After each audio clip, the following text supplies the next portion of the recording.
Bienvenue pour une nouvelle vidéo.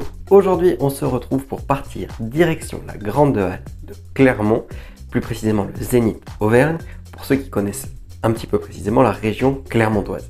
Au menu, on va partir direction les stands auto de la foire de Clermont de cette année 2021.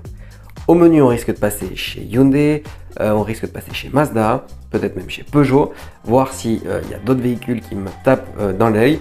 Sinon, on se retrouve directement juste après. On commence tout d'abord sur le stand de Hyundai avec cette magnifique i20N. On se retrouve donc à l'intérieur, on a pu voir les touches de bleu à l'intérieur, les sièges baquets brodés M. Et on s'attaque maintenant à faire un tour extérieur. Ici, on voit le petit aileron que je trouve assez sympathique. On voit le diffuseur en bas, les jantes mat avec les étriers, que ce soit à l'arrière ou à l'avant, en rouge, dans la petite teinte bleue. Je vous refais un rapide aperçu de l'intérieur, voilà. Hop, on va tourner, on voit que là aussi on a des gros étriers peints en rouge, le rouge en bas du pare-choc, le petit liseré également. Petit interlude dans cette vidéo qui j'espère vous plaît. N'hésitez pas d'ailleurs par la même occasion à laisser un pouce bleu, un commentaire et me dire quel véhicule de la foire vous avez préféré. Surtout me donner votre avis sur la i20N qu'on a vu juste avant. N'hésitez pas non plus à mettre la cloche de notification, comme ça vous serez prévenu des prochaines vidéos qui vont sortir. On passe toujours sur le stand Hyundai, mais ce coup-ci on va passer sur la Ioniq 5, c'est-à-dire la cousine de la Kia EV6. En réalité c'est une berline 100% électrique présentée par Hyundai, comme on peut voir au look assez futuriste à l'intérieur. Donc là on peut voir le volant à deux branches, les deux grands écrans, ainsi qu'ici la console flottante. Comme on a pu le voir juste avant, les poignées sont affleurantes. La découpe de carrosserie est assez marquée. Là, on voit les jantes pleines pour maximiser l'aéro. L'avant donne un assez gros aspect en fait quand on le voit en vrai, contrairement aux photos. Et les phares carrés comme ça donnent un aspect assez néo-rétro. On passe maintenant chez Mazda avec leur SUV MX-30. C'est un SUV aussi également 100% électrique.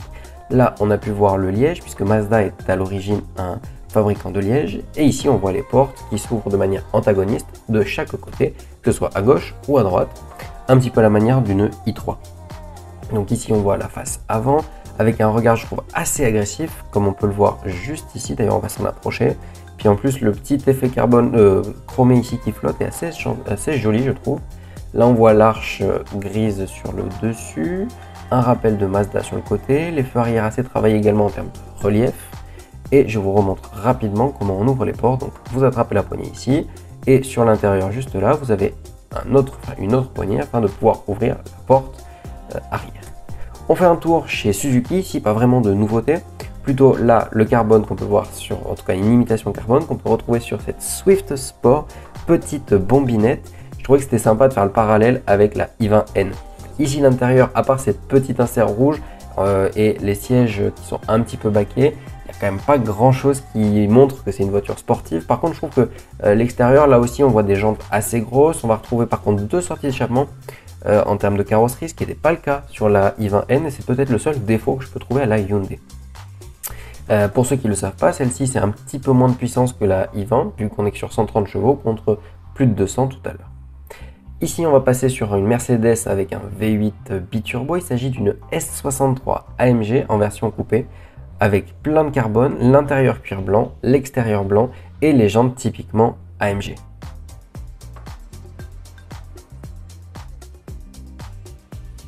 Là, on va rentrer tout de suite dans la Mercedes classée de nouvelle génération avec ce volant avec plusieurs branches, l'écran au milieu flottant, ce qui intègre maintenant le nouveau système d'infotainment et surtout qui va inaugurer la nouvelle gamme graphique intérieure de chez Mercedes. Voilà, je referme la porte, on voit les jantes qui sont assez sympas, alors multi-rayons, qui sont en polychromé. Là, on va voir l'arrière, que je trouve un petit peu plus agressif que les anciennes. C'est pour le coup, cette classe C me plaît beaucoup. Ici, donc le profil, on voit que les chromes ont été assez limités autour des fenêtres. Ici, on a un shadowline. Et on voit l'avant aussi qui est toujours très agressif. Franchement, je trouve que le bon sur cette Mercedes classe C était assez agréable. On va passer maintenant sur le stand Peugeot avec cette 508 PSE. Donc là, on voit les griffes avec en bas les petits rappels de jaune. Là aussi à l'intérieur des jantes. Le bas avec la petite ailette au niveau des bas de caisse. Voilà. Par contre, comme vous pouvez le voir ici à l'arrière, ce qui est dommage, c'est que les étriers arrière ne sont pas peints. Ici, on va voir un beau diffuseur, deux grosses sorties d'échappement, le rappel avec les trois griffes vertes au niveau du logo monogramme plutôt 508. Voilà, on voit que c'est une hybride rechargeable de plus de 360 chevaux. C'est d'ailleurs une 4 roues motrices. Ici, on va faire un petit tour à l'intérieur. Donc, l'intérieur, en fait, à part quelques petites touches qu'on peut voir en bas du volant, colorées ou quelques surpiqûres, ça ne va pas changer beaucoup par rapport à une 508 classique, entre guillemets. Mais franchement, c'est plutôt pas dérangeant puisque je trouve l'intérieur de cette 508 très agréable à l'œil. Là, d'ailleurs, on en profite pour un petit plan sur la porte avec la petite couture de couleur. Voilà, je vous mets de l'autre côté un plan. Et enfin, on va terminer par la nouvelle Peugeot 308. Ici, beaucoup moins de sportivité, vu que ça va être une berline compacte pour les familles et les ménages moyens, entre guillemets, en France. Cependant, je trouve qu'elle fait une montée en gamme, notamment sur l'intérieur qu'on a pu entreapercevoir avant, ou encore avec les phares ici beaucoup plus fins. Ça, c'est peut-être le logo qui ressort un peu, c'est peut-être pas forcément ma tasse de thé.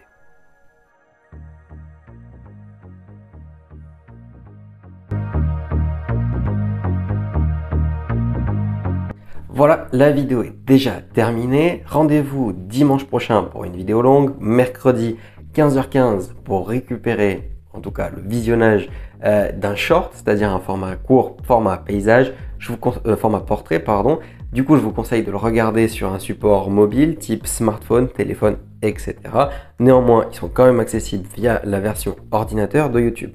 Sur ce, portez-vous bien. N'oubliez pas le pouce bleu, ça aide au référencement. Et à la prochaine.